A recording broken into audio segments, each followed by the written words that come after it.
mga bata, welcome sa ating online Sunday School. Patuloy tayong nag-aaral ng salita ng Diyos, nag-aawitan at nagme-memory verse. Ngayon, samahan niyo muli kami at lagi tayong mag-enjoy at laging maluwalhati ang Panginoon sa atin. Let's go!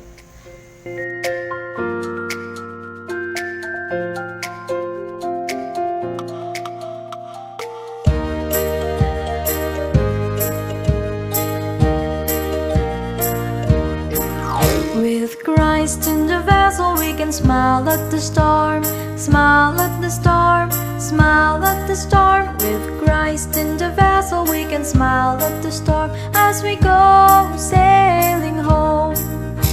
Sailing, sailing home, sailing, sailing home. With Christ in the vessel we can smile at the storm as we go sailing home.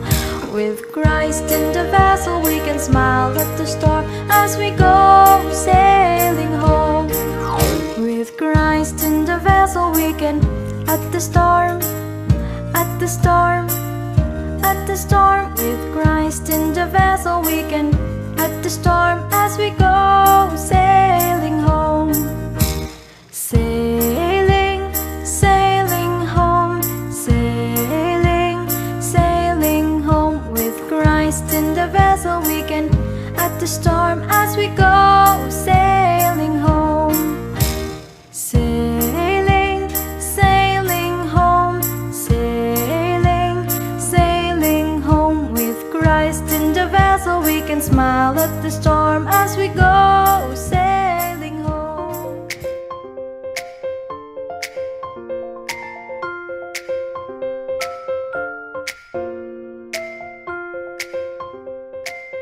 Hello mga bata, magandang araw! Ngayon ay dadako na tayo sa ating memory verse. At ang memory verse natin ngayong araw ay matatagpuan natin sa Genesis chapter 9 verse 14 to 15. Tara mga bata, sabay-sabay nating basahin. And it shall come to pass when I bring a cloud over the earth, and the bow shall be seen in the cloud. And I will remember my covenant, which is between me and you and every living creature of all flesh. And the water shall no more become a flood to destroy all flesh. Ang sabi dito mga bata, ito ay pangako ng Panginoon na hindi niya nauubusin ang tao sa pamamagitan ng malaking pagbaha. At ito ay may kinalaman sa lesson natin mamaya. Kaya makinig kayo mga bata O ngayon, kabisaduhin ulit natin at basahin ito mga bata. Genesis chapter 9 verse 14 to 15. And it shall come to pass when I bring a cloud over the earth that the bow shall be seen in the cloud, and I will remember my covenant which is between me and you and every living creature of all flesh, and the waters shall no more become a flood to destroy all flesh. Ayan ang memory verse natin ngayong araw mga bata. Kabisaduhin nyo nawa ito sa inyong mga tahanan.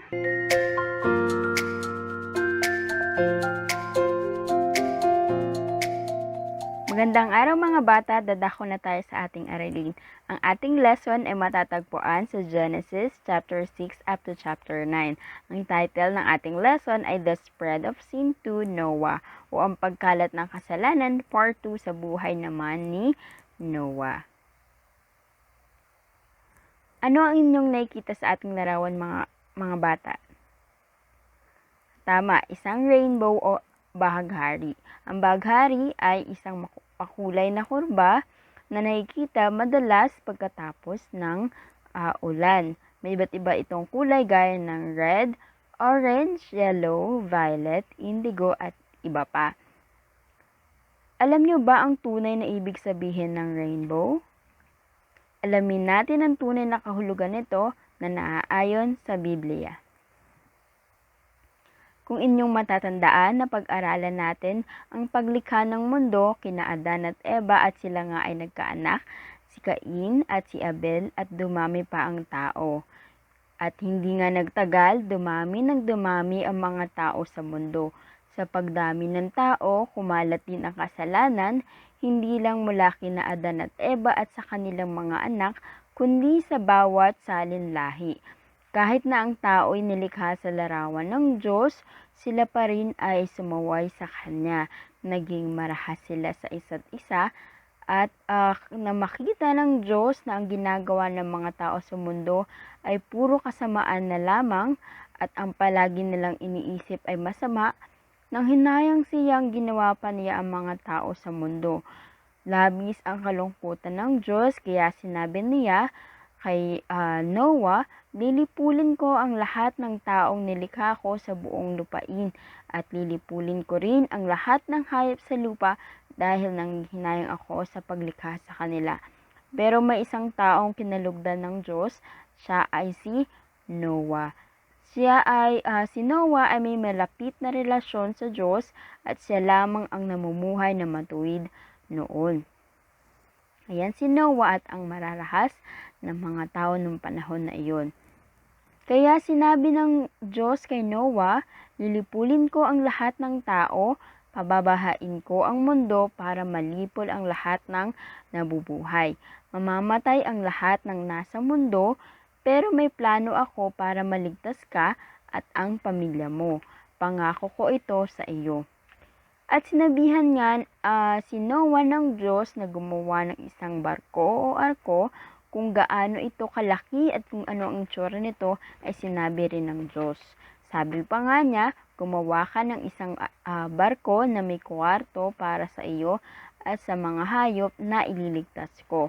Magdala ka ng 7 pares ng mga hayop na ihahandog nyo sa akin at tig-1 pares ng iba pang hayop. Magdala ka ng sapat na pagkain para sa pamilya mo at sa mga hayop. At yan nga ang arko habang pinaplano ni Noah. Sinunod nga ni Noah ang lahat ng inutos ng Diyos sa kanya. Gumawa siya ng arko, naglagay ng mga pagkain at pumili ng mga hayop, 1 pares kada uri ng hayop at ang mga hayop na ihahandog para sa Diyos. Ito ang mga hayop gaya ng zebra, elepante, at mga ibon at marami pang iba. At tulad ng sinabi ng Diyos, dumating ang malaking baha.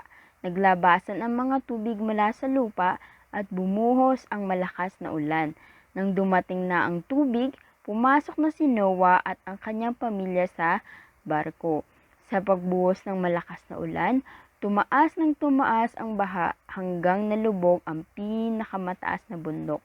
At lahat ng tao at lahat ng nabubuhay sa mundo ay nalunod at namatay.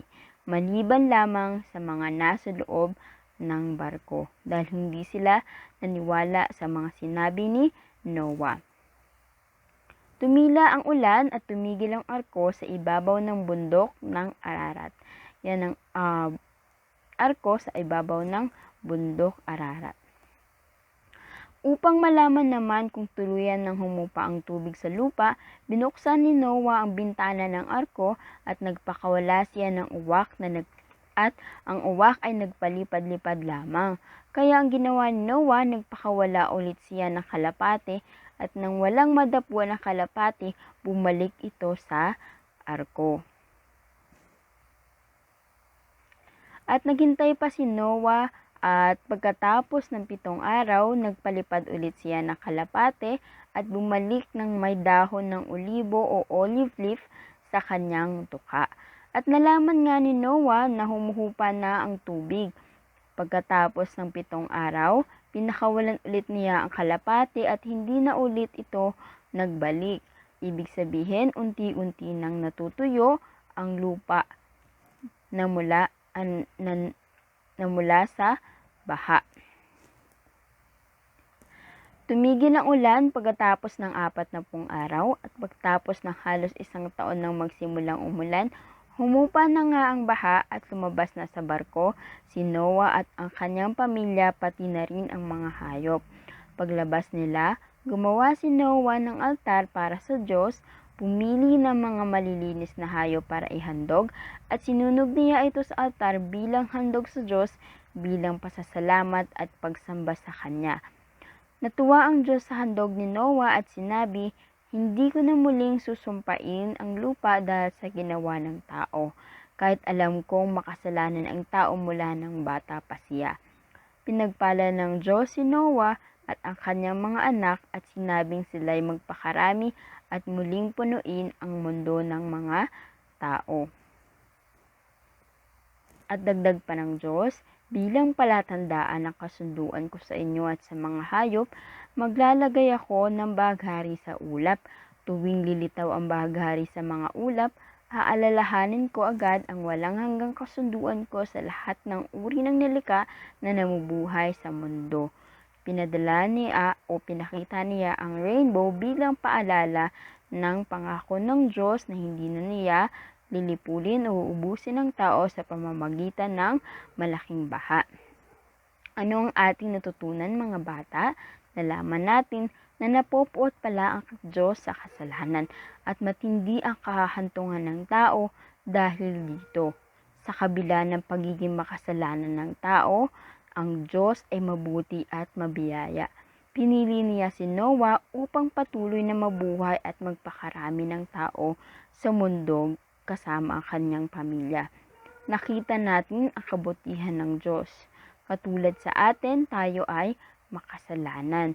Dahil banal ang Diyos, nararapat na makamit din natin ang kaparusahan.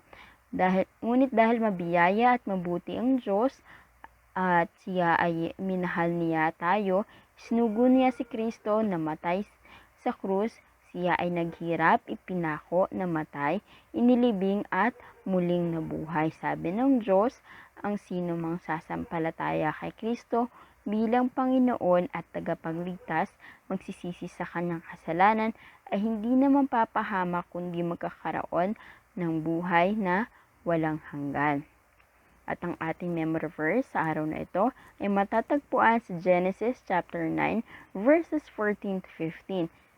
And it shall come to pass, when I bring a cloud over the earth, that the bow shall be seen in the cloud, and I will remember my covenant which is between me and you, and every living creature of all flesh, and the water shall no more become a flood to destroy all flesh.